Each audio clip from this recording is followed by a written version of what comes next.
You guys have been to national parks, you've been to national forests, you've been to national rivers, national seashores, national monuments. Well, this is not a stop that most people would do. We're at a national grassland here in Nebraska. Welcome to America's National Grassland. There's no visitor center, there's no museum, there's no displays, there's no rangers. My dad taught us that we often protect things big, cute, or close to where we live, and grasslands have paid the price. Grasslands may be the most endangered but least talked about ecosystem on Earth. Grasslands seem simple, but actually have hundreds of types of grasses. I took Bear on a tour of this prairie, which is a type of grassland where it's cold in winter and hot in summer, while some other grasslands are hot all year. America's national grasslands, 20 units in total, are largely concentrated from North Dakota to Texas.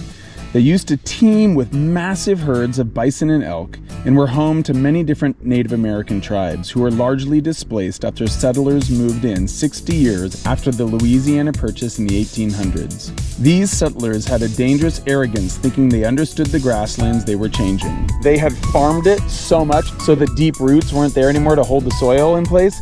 When the high winds came, they had clouds of dirt 20,000 feet up into the air. Maya's gonna swear in Teo for his National Grassland Junior Ranger badge here. As a junior ranger, I will protect this park. These Dust Bowl ravaged areas have made a dramatic recovery and, like many healthy ecosystems, filter water, provide habitat for endangered wildlife and plants, pollinate native and farm plants, sequester carbon, prevent erosion, and so much more. And so now you've got prairie dog colonies, you've got burrowing owls, you've got black-footed ferrets.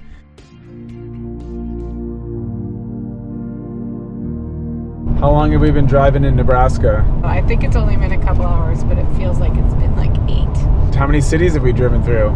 No cities. How many towns? How many towns, guys? None. It's grasslands and farmlands and ranch lands, as far as the eye can see. So this is what Teo and Maya are doing? Time on the road? This is Teo's crossword puzzle he made for Maya.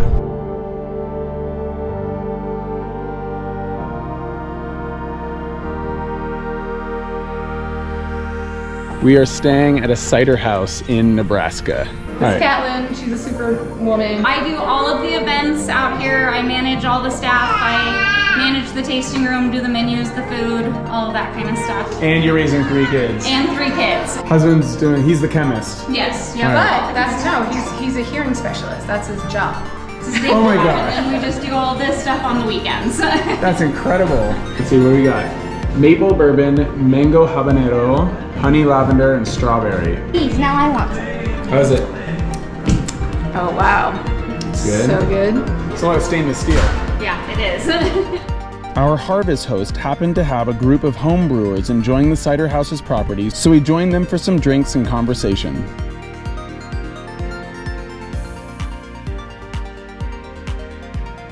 So there's a factory right over there where that blinking red light is. Okay. It's a sugar factory.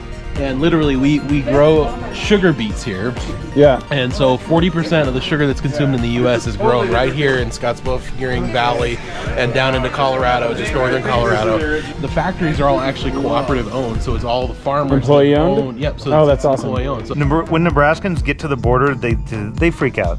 They can't handle the culture on the other side. So we just stay in Nebraska. That's why you've never met in Nebraska.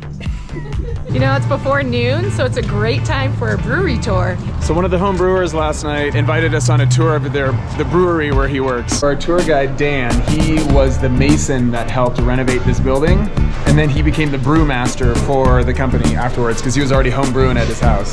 One of the reasons you guys chose this name is because you're in flyover country? We're in flyover country, so we're flyover brewing company. Yeah. So Teo, this is called malt. It's a seed. It's a seed, like wheat. This is the barley that they use to make beer. You want to taste the barley? It's good, it tastes like grape nuts. If that's what grape nuts taste like, then I don't want to have grape nuts. Teo, the powder from the seed, It comes up that tube right there? So the grain comes out here through what we call the hydrator. It mixes with the water in here. So then we transfer it over to here. This is the boil kettle. So brewing is 90% cleaning. Yeah. It's just constantly cleaning these tanks. Can you explain fermentation to an 8-year-old? So it's a sugar, and you feed it to the yeast. The yeast eats all the sugars. It means it pees alcohol and it poops CO2. His job is taking a liquid and some materials and making a new liquid. It's a little biology, it's a little chemistry. So Yankee. I wanted to get that. All right, new pen holder. Yeah. He explained how the beer is brewed, canned, and labeled. This tour provided our family with a reminder that all products we consume are at the end of a long process to create those products with people working every step of the way. So this is what they call bricks. So Teo, do you remember how many bricks maple syrup is? Isn't it like 60 or 70 something? Woo! Yeah. 10.2 bricks. Pulling the brew deck through a phone. So I just turned on the mash mix motor that's inside here. That's incredible. So who installed all this and is like learning how to operate all this? Me. How did you learn all this? They had some instructions. Rosie the Riveter. Thank you so much. Yeah, really absolutely. appreciate it. Thank you guys, man. I'm glad we could do it. Yeah. Our abbreviation in Nebraska is NE. So whenever we call somebody like, and where are you guys located? New England? The case is yours. What? Yes. Oh my gosh. No, I was bringing you one of each. As teachers ourselves, Devin and I believe in the value of formal education, but this year school hasn't been in a classroom. Rather, it's been visiting new places, meeting people, and then asking questions and building explanations together. Thanks to the generosity of the people we met in the Forest Service's National Grasslands, we were offered incredible educational experiences in Nebraska. Not just for our kids, but for us as well.